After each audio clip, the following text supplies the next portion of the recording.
Sa gitna ng banal na paggunita ng Linggo ng Palaspas, isang hindi inaasahang eksena ang bumulaga sa mga deboto sa loob ng simbahan, isang pari, at mga mananampalataya na sabay-sabay na nagtaas ng kanilang mga palaspas, sumasabay sa tugtog, at mistulang dinadala ng ritmo ng kantang Hawak Mo Ang Beat.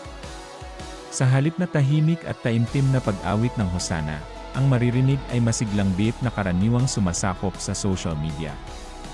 Ang pari mismo ay makikitang nakangiti habang nakikiindak, tila hinihikayat ang mga deboto na makiisa sa kakaibang selebrasyon ng pananampalataya.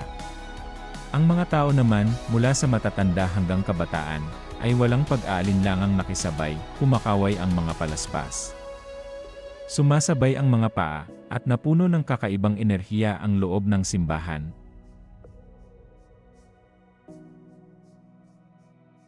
Para sa ilan, ito ay isang bago at masayang paraan ng pagpapahayag ng pananampalataya.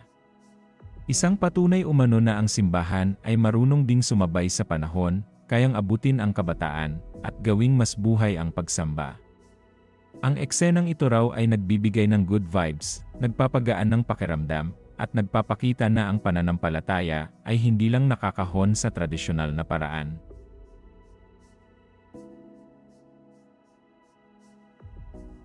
Ngunit hindi rin nawala ang mga bumatikos. May mga nagsabing tila nawawala ang respeto at kabanalan ng misa, at napapalitan ng aliwan ang tunay na diwa ng okasyon. Para sa kanila, ang simbahan ay hindi lugar ng sayawan, lalo na sa isang mahalagang araw tulad ng Palm Sunday.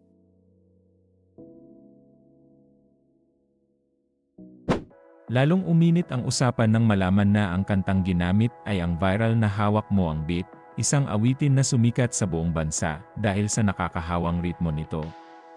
Likha ito ni DJ Mogo o si Sylvain Hernandez na inspiradong pagsamahin ang tunog ng Visayan Cha-Cha at Budots para makabuo ng masigla at mapanghikayat na musika. Dahil sa kasikatan nito, mabilis itong kumalat sa TikTok, Facebook, at iba pang platform, kung saan iba't ibang personalidad at netizens ang gumawa ng kani-kanilang bersyon ng sayaw.